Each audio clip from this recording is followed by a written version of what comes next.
എന്റെ അയിനുമോളെ, നീ ഞങ്ങളെങ്ങ് വല്ലാതെ അലച്ചു കളഞ്ഞല്ലോ. ഇത് ശരിക്കും എന്റെ വീട് തന്നെയാ. എന്റെ അമ്മ ഇവിടെ ഉണ്ടാവും. എന്നാ പിന്നെ വാ, നിന്നെ ഇവിടെയാക്കി ഞങ്ങക്ക് സമാധാനത്തോടെ പോവാലോ. നിങ്ങൾ പോയിക്കോ, ഞാൻ പോയിക്കോളാം. താങ്ക് യു ചേട്ടന്മാരെ.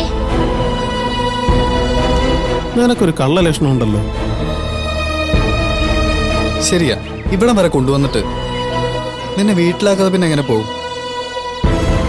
അതൊന്നും സാരമില്ല, എന്റെ വീടല്ലേ ഇത്. ഞാൻ പോയിക്കോളാം. എന്റെ അമ്മ ഇവിടെ ഉണ്ടാവും. എടാ, ഞാൻ വന്നത് മോളുടെ കാര്യം സംസാരിക്കാൻ വേണ്ടി തന്നെയാ. അതുപോലെ തന്നെ നീ എന്റെ മകനാണെന്നുള്ള കാര്യം മറക്കരുതല്ലോ. നിങ്ങളൊന്ന് കേറി പോവാവോ? ഇത്രയും ചർച്ച ചെയ്ത് തന്നെ ധാരാളം. ഇപ്പോഴത്തെ അവസ്ഥയിൽ ഇതൊന്നും താങ്ങാനുള്ള ശേഷി എനിക്കില്ല. ഞങ്ങൾ ഈ പറയുന്നെല്ലാം നിന്റെ നന്മയ്ക്ക് വേണ്ടിയാ മോനെ. ഇപ്പോ ആ നന്മയൊന്നും മനസ്സിലാക്കാനുള്ള മാനസികാവസ്ഥയിലല്ല നിങ്ങൾ. ചെല്ല്. അല്ലെങ്കിലും നിന്നോട് എപ്പോഴെങ്കിലും എന്തെങ്കിലും പറയാനുള്ള ഒരു സാവകാശം നീ തന്നിട്ടുണ്ടോ? അമ്മാനോടല്ലോ ഒന്ന് പോവാൻ പറഞ്ഞേ. അമ്മേ, സച്ചൂട്ടാ, ഞാൻ ദേ വന്നു. അമ്മയൊന്ന് വേഗം വന്നേ.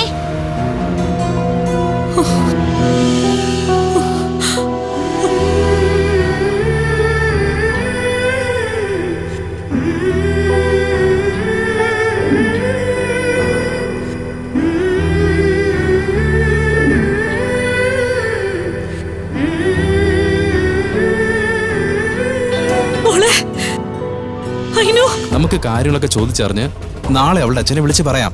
അതല്ലേ നല്ലത്. അതൊന്നും വേണ്ട, ഇന്ന് ഇപ്പൊ തന്നെ വിളിക്കണം. ബാക്കിയൊക്കെ പിന്നെ.